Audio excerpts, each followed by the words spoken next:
Hey guys, how are we doing today? Steve Mingleco, Final Web Design. Final Web Design, this is Steve. Today I want to talk about an important topic of avoiding freelancing issues. Now this seems to be an increasingly popular topic as more and more jobs and businesses are moving to this gig economy where people are becoming their own management, their own bosses. They're being responsible for not just the job being done, but also managing the product, communicating with the business and the business owners. So why don't we start with the first thing that has become, in my experience, the most important issue to avoid freelancing problems is to have good communication. Good communication, what does that mean? Well, it's very easy these days. I'm talking about answering phone calls. I'm talking about replying to emails. I'm talking about if you get a text message, you shoot them back a text message right away.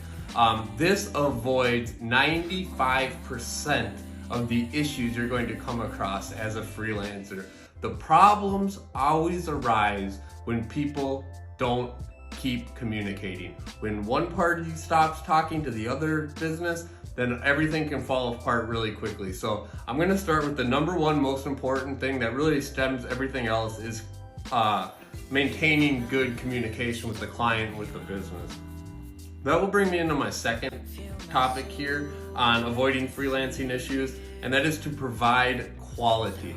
You're never gonna run into an issue with a customer if they can see that you've put in a lot of work, if they can see that it's some of the best quality stuff out there, if they can see that you're not cutting corners or trying to rip them off, or that you don't know what you're doing. So the number two technique to avoiding freelancing issues is to always provide quality content for your customers and for anybody who's purchasing from you. Put in a little more work, but make sure that at the end of the day, they are getting the quality that they deserve. The third technique to avoiding freelancing issues, and what's become increasingly important in a more modern, fast-paced world, is to meet your deadlines.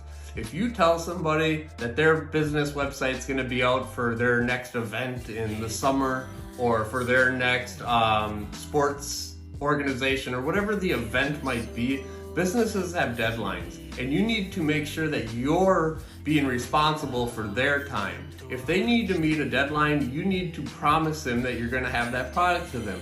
Now, there are situations where maybe you can't get everything done. The time frame was too tight, things changes. That's where step one, good communication, comes back into play.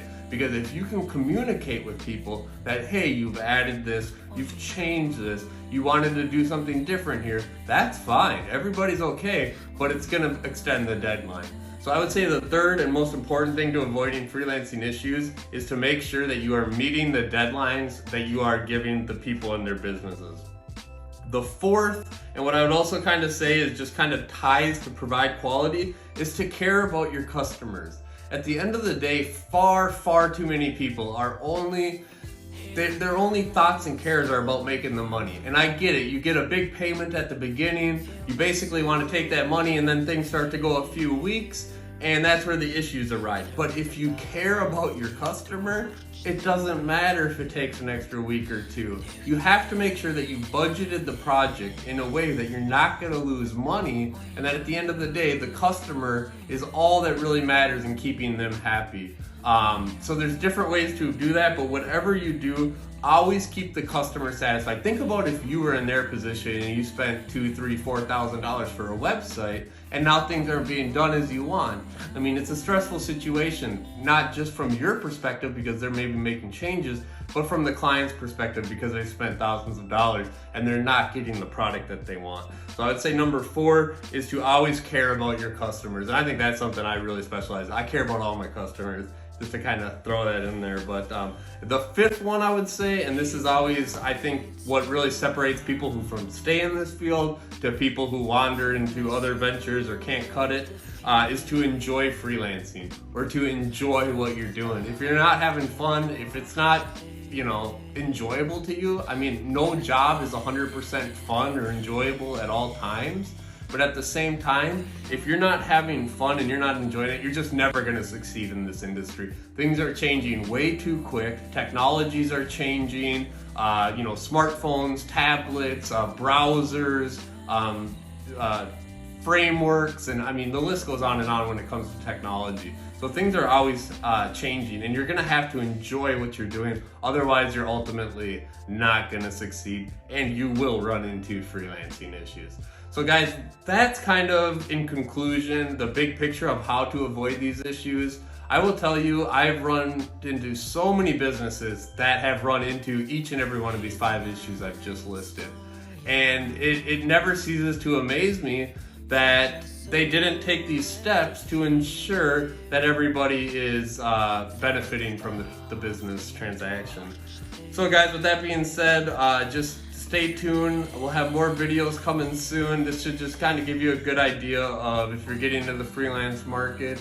Like and subscribe, even a comment, that stuff helps, and we'll catch you in the next video, guys. Take care. Peace.